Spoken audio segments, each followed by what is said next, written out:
From Fox Sports to NFL Network to ESPN and NBC Sports, Alex Flanagan had an illustrious career as a network sports reporter, even working a Super Bowl. Now, she's an agent. Her story is unique, which is why we wanted her to talk on the main event. Alex, really appreciate you taking the time to join us here on the main event.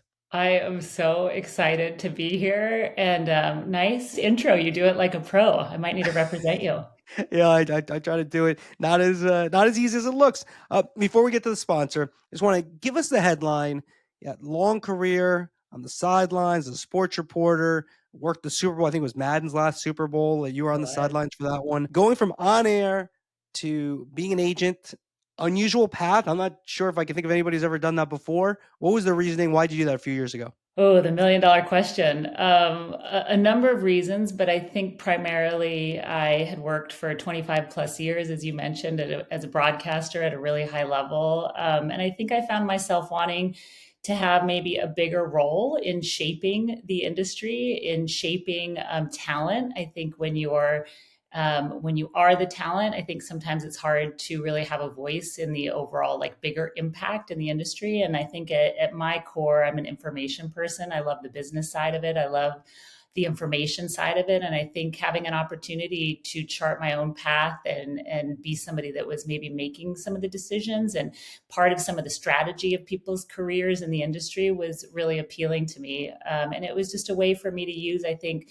my resume, my experience, my network, all the great things that I had built working over a 30-year career, and then put it towards other people's careers. And I think I was already doing some of that mentoring already. So it extended into a job. Now you're with Wasserman and the Montag Sports Group. We'll get deeper into all that and also your career as a broadcaster in a moment. We're presented by WSC Sports. You want to make your life easier if you're a league, a network, or a team, anyone who uses clips. WSC Sports, digital asset management, a library that actually gets sports. WSC, they use AI tags for each player. Play comes in, they use their AI. Then a couple weeks later, news breaks. You need that asset. You get your digital asset management technology. It's right there for you. Easy, perfect clip right there for you. WSC-sports.com. It's in the show notes, and the email, andrewmarchand.com, to listen to the whole podcast and all of our archives. Alex Flanagan, let's just start. I always like to start this way.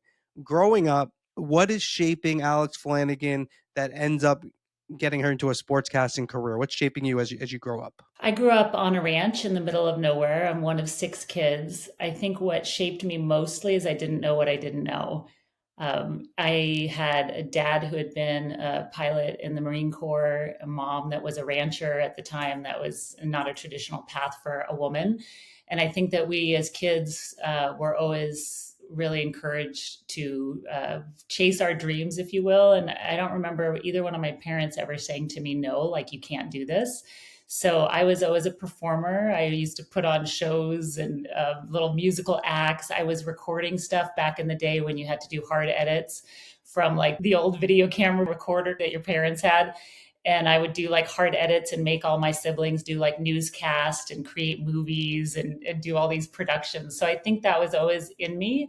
I studied that in college. I wanted to be on 60 Minutes. That was my ultimate goal. And I graduated from college knowing exactly what I wanted to do. I got in my car. I dropped off 3/4 inch resume tapes to stations in Palm Springs and Yuma, Arizona, and wherever I could drive to, and then sent them out and was just determined to get into the business. And I eventually got a job in the middle of nowhere, Minnesota, and started my career that way. But I think a lot of people ask me that, like, why are you and your siblings successful? Or how did you guys do this?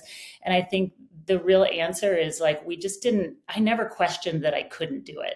I just never really thought about whether or not like that was something I could or should do. And I think some of that was because I grew up in such a small town in the middle of nowhere and maybe I didn't know better. Where is the middle of nowhere? Elgin, Arizona, very close to the Mexican border in very, very southern Arizona. And I would think having your mother as a rancher, which, as you said, wasn't necessarily what every mother was doing at that point in their lives. That probably kind of had a huge influence, I would think. Yeah, I think from the standpoint of being a woman, just really not feeling like I had restrictions. Like I said, I don't think I ever really thought when I had an opportunity to work in sports, it never really occurred to me that it was a space that women weren't predominantly in, and that it might be a difficult path because of that. Like that, not that thought. Maybe I was just young, but I think kind of seeing my mom, she never talked about it being an area where she couldn't be in because she was a female.